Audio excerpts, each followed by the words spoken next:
Good afternoon, everyone. Content creation, how to be omnipresent online.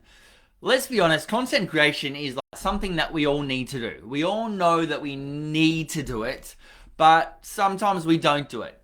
And there's multiple reasons why we don't do it. It's too hard, it's too confusing, takes up too much time, too much software involved, don't know what to say, don't like being on camera, I'm not a good writer. There's like hundreds of excuses that you can give of why you shouldn't do it.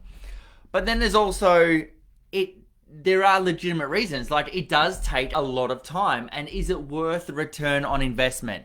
Now, to say is it worth the return on investment for me personally, I don't know.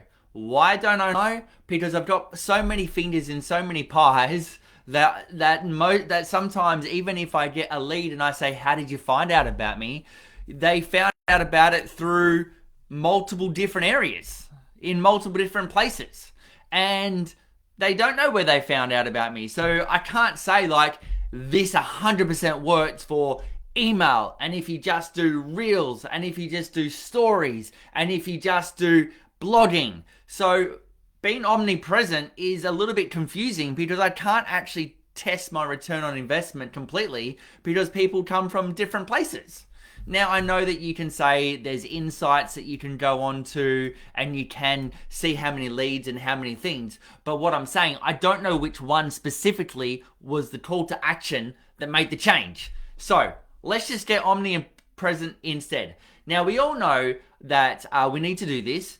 But if we kind of break this down to, okay, if you're a photographer, you know that you need a camera. And you know that you take photos, and you know that from there, you've got to download the camera, you've got to put it into your computer, it goes into Bridge or Lightroom, you do the editing, you do the processing, you use Aftershoot, you use Imagine, you use Filter Pixel, you use Evoto, and then you do an in-person sale using ProSelect or Fundy or using PicTime, and then people buy your artwork, and then you have to send your file over to the lab, and then they print it, and then they make beautiful things like the map from Atkins.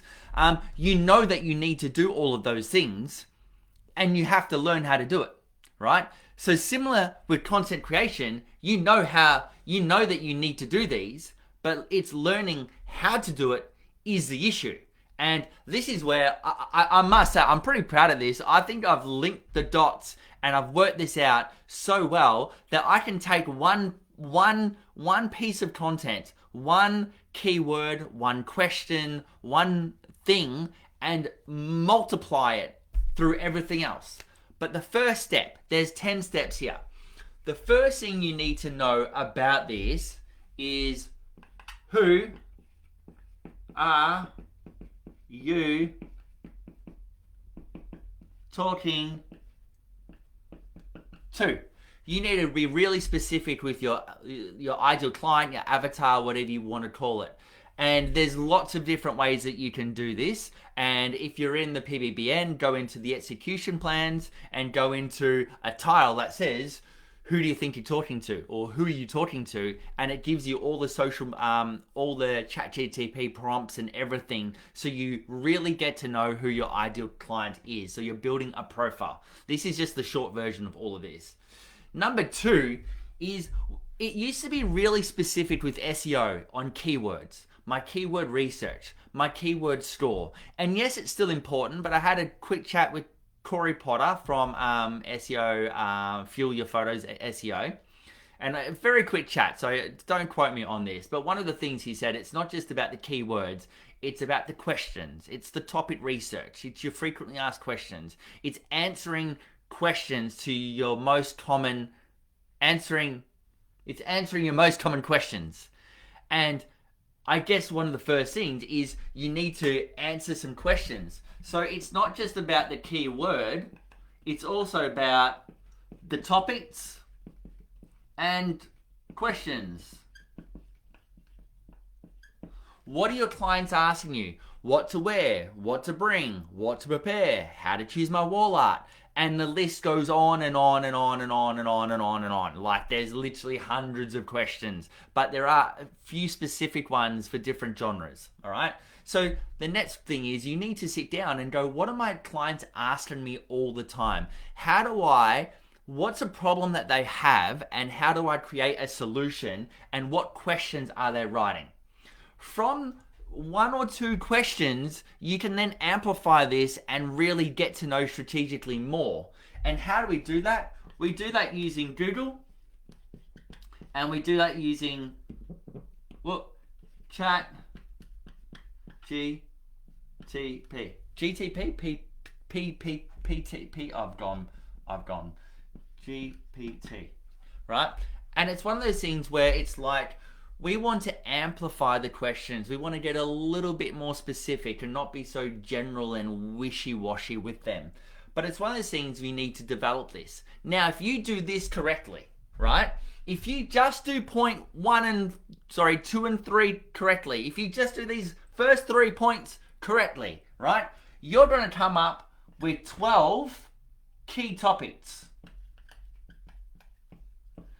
12 because there's 12 months of the year. And then from the 12 key topics, 12 key search words, you can then Google ChatGTP and learn a bit more. You can then get 30, you could say topics, you can go talking points. Let's go 30 questions. Now that means that you have got your content for an entire year. Every single day you could post a question.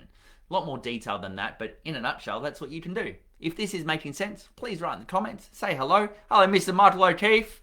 Great to see you. Hey, Michael, I know you're from Tassie, but did you get the chance? Are you going to come to the industry night in Melbourne like you said you were planning to? Anyway, just a random conversation with us. All right. So now we know the questions, we need to write the blog. Now, the blog is a significant tool within your omnipresence online being searchable and found on your website. This is something that every single photographer, every single business should be had. It should be answering some of the biggest key questions and creating blogs. And blogs have all these stats of what it needs to do to be a blog. And I'm not going to confuse you all now, but you need to write a blog. Now, for those of us, including myself, who are terrible writers, this is where you use, I'm just going to keep going, CGPT. Use ChatGTP, use Claude, use one of those programs to help write your blog. There does come some rules with this. Do not just write it, post it, and send it. It's generic, it's miscellaneous, it sounds terrible, it's not unique to you or your voice or your shooting style or your images that you're going to showcase or linking things back to your website. This is a base. ChatGTP will get you probably about 80% there. It's your job to finish it off properly. Capish? Capish. Now, once you have your blog on the website, it all generates from the blog. This is where the magic happens. All right? This is where it's just awesome. It all starts at the blog. Now, for the next 5 points, I have got ChatGTP prompts on every step of this, which makes this so easy. But we can create this part very quickly, and from your blog, the first thing you're going to do in your omnipresence presence is you're going to email it to your database. But you're not going to email the whole blog, you're going to email a snippet. And there's a specific way that we do this, which really entices people. And just by doing this one step, my open rate is now above 30%. Just because I've changed it, as in my click rate to read the blog, not open rate of the email. Sorry, your click rate. Click rate is up 30% because of doing this, right? Wait, I'm going to go open and click. because it's going to confuse people. Open click rate is like 30%. So things like people are reading it, they want to be interested, and when they're in the blog, they're clicking on all different things and jumping everywhere around the website, which is awesome. All right. Then from here, we start to, this is all the online website side of things and using your email database. Then we start to get into the social media side of things. Social media, I'm going to break this down into a few parts. One of the first things is long form video. Long form video is YouTube. You guessed it. YouTube. Right? And on YouTube, what we're going to do, we're going to use your blog as a reference to create your long form video. And a long form video is anywhere between 5 to 15 minutes. 5 to 15 minutes. And in that 5 to 15 minutes, you're technically reading your blog, but you're reading it with some personality and you're not being boring. Now, you can do this using Loom, using Zoom. You can do this as a production level that is up to you. You can do it with fancy lights behind you and equipment. You can do it in studio. You can get creative. You can then put it into iMovie and add all these different moving parts to keep it interesting. You can have that production value however you like, right? How funny is this? I actually got rejected from doing a video with a company. Do you know why? Not because of the content, because they wanted lights behind me. And unless I had lights behind me, like as in colored lights, they didn't want a video. So there you go, random. Anyway, so put colored lights behind you and you'll get more views. Anyway, long form video. Long form video is that educational space where people really want to dive in to know it, but they don't want to read the blog, but they want to read you. Now with the long form video, there's another extra little prompt that we use for YouTube specifically, because YouTube, you don't want to post the same blog because it'll look like you're reading the same thing. There's a prompt that you do that scrambles it and then puts it back together that has all of your keywords in it, which is just so cool. So I'm going to go scramble blog, which is a little keyword secret, which is just awesome. It's super cool, it's super easy. You literally press a button and it's all done. It's very, very cool. Are you enjoying this so far? Do you want to know what the other 7 are? Are you enticed? The next one from here, is short form video, right? Short form video. Now, guess what short form video is?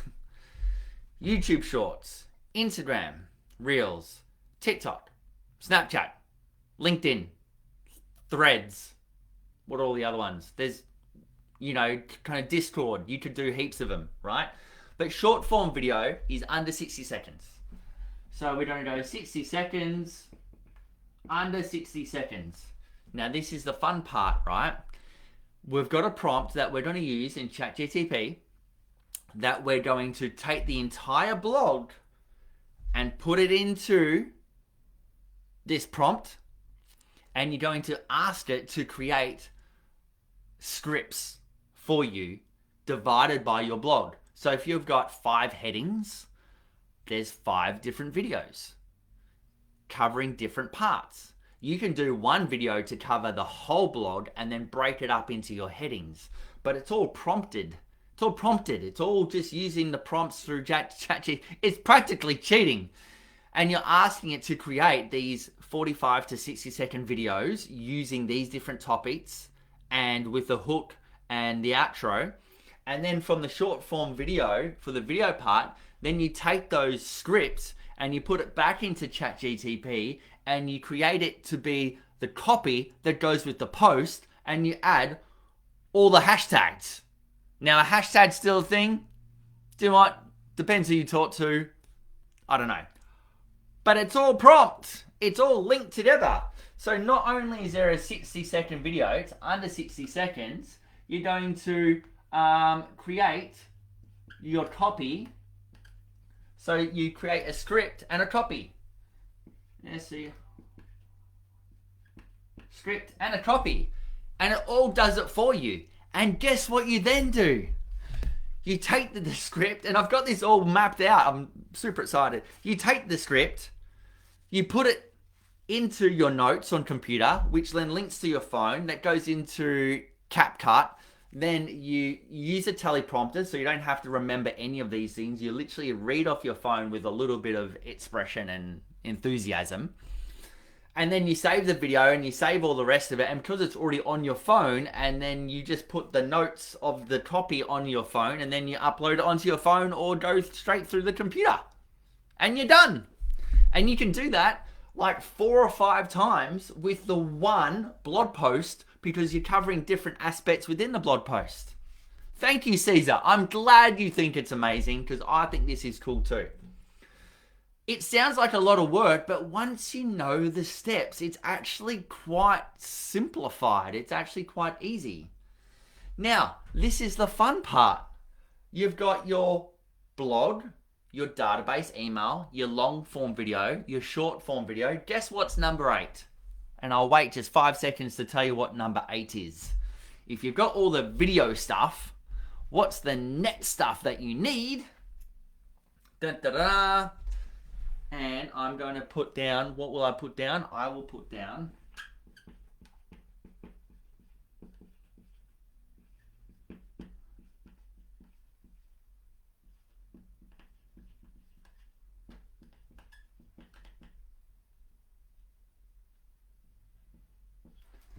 static posts. Static posts. Static posts are like the carousels on Instagram, where you've got pictures and then you've got like 4 or 5 pictures behind it, and it goes slide, slide, slide, slide, slide. So what it does, from your blog, you're then creating these posts, and then you're kind of summarizing it in the slides to go and read the blog, or to go and watch the video, or to go and watch the short form video. And from the short form video, if you want to learn more, watch the long form video. And the long form video, if you want a snippet of this, watch the short form video. And if you want to watch the blog, you look at the blog and it's great to read, but you want to have it explained to you further, then go watch the long form video. It's like an omnipresent web of information. And this is the part. It doesn't matter where they find you, it all links together. And then number 9, this one's actually quite easy, but number 10 is the game changer of all game changers. All right. This one here is the Instaflex.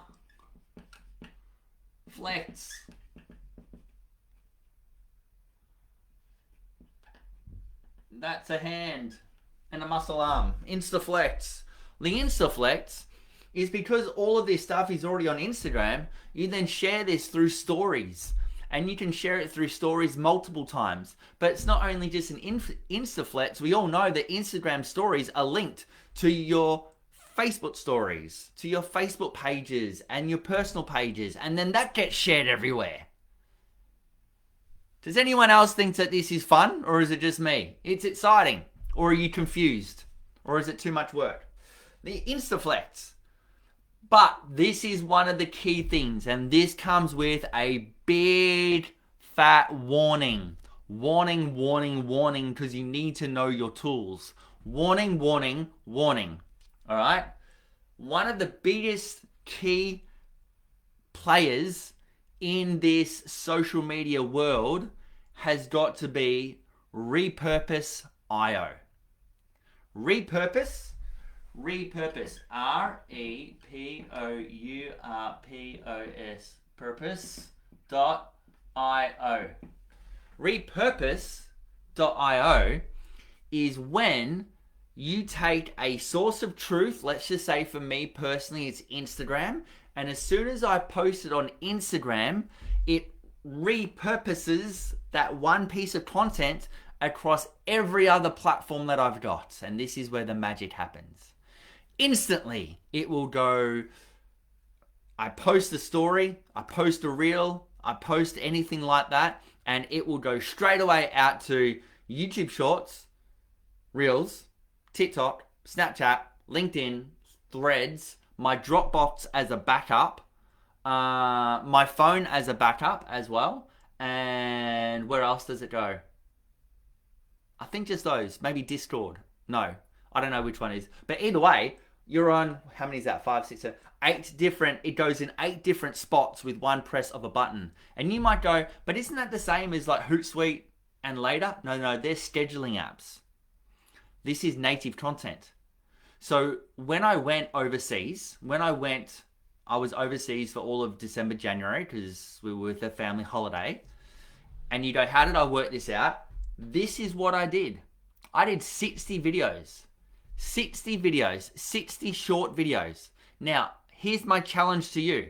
I want you to go onto my personal Instagram, my TikTok, my LinkedIn, my Snapchat, my Threads, my YouTube Shorts, and you will see all those parts, 61 videos of marketing strategies used with this strategy.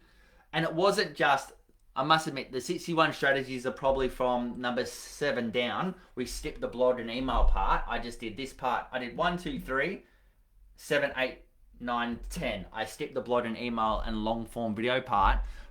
That's what I did. Now, why is this important?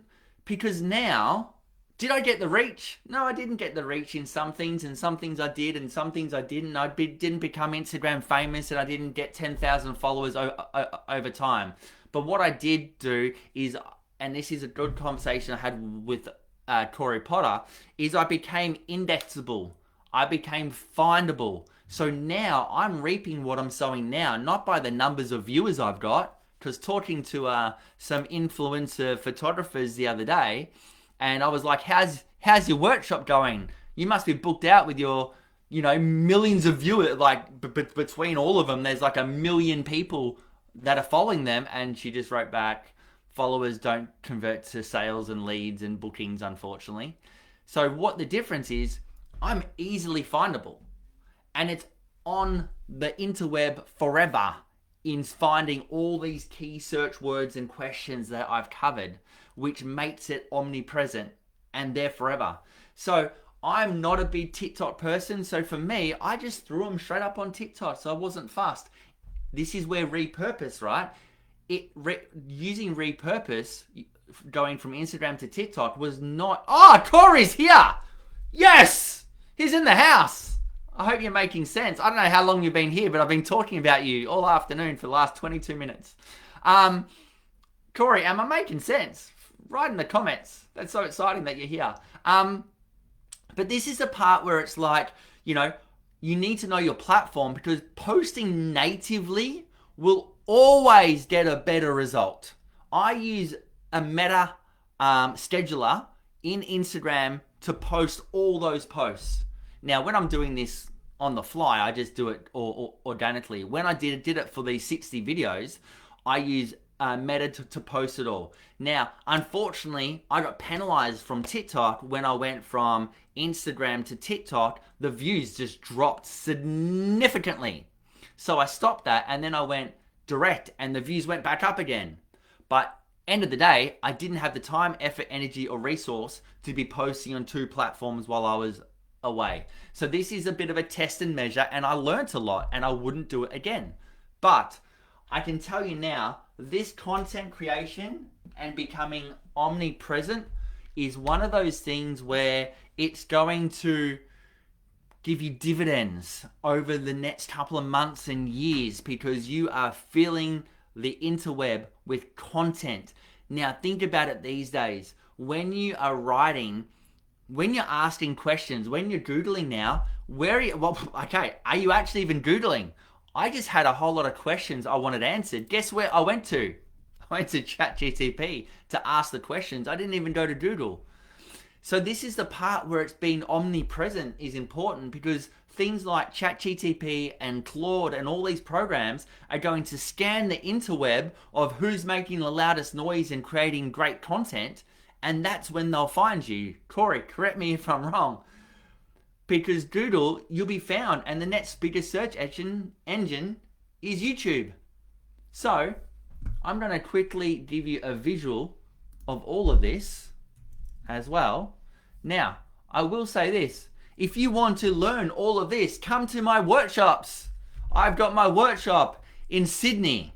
I've got my workshop in Melbourne. And I've just done this in Adelaide. And I'm going to New Zealand. But I tell you what, I'm going to teach this and give you the resources and prompts of all of this. And I tell you what, it's going to change the way you run your business forever. This is the short version. This is the colorful version of what I'm talking about, if you can see that. It's all about content creation. Do this first and then look at all the platforms it goes across. This is what I'm teaching people. It's going to be awesome. And I'm going to give you the resources and prompts, all of my prompts to make this work. I'm going to show you. And it's going to take me about 45 minutes, an hour to show you. And it's going to change your social media omnipresence forever. Corey, I like it. Do you have any examples of photographers who are doing a good job at being omnipresent? Corey, simplest version, no, I do not. Why? Because we've just started teaching this and I just finished the prompts yesterday. But I've tried it. I've done it. I think it's rad. If you want to work with me and go through this system and make sure it's even better, I will gladly do that with you. I think that'll be an awesome collaboration, something we can work on. But this is the part of using, okay, so this is like AI, systems, workflow, AI, and software all working together. You need a great system. You need a great workflow. You need to use the tools that you have available, CapCut, Repurpose.io, ChatGTP prompting, Zoom, Loom, all those things. You need to get all of this together.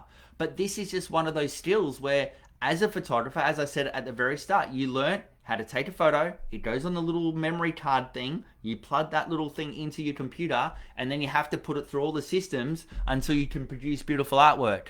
This is the same concept for social media and content. I hope you enjoyed that. I actually enjoyed that. I must admit, I do love teaching this at the moment, because once people understand how easy it is and this works, in the workshop, I literally show you, we choose a topic and we go through this whole thing in the workshop, and you're like, holy shitballs, like, that's awesome. And I'm like, yeah, I know, it's great. More people need to know this. Will this become a masterclass? Oh, maybe in like next year sometime in the future, because there'll be a new technology out there. But right now, this is what I'm rolling with. Anyway, guys, have an awesome day. If you have any questions about this, let me know. If you want to know the technical details, ask Corey. I'll speak to you soon. Cheers. Bye-bye.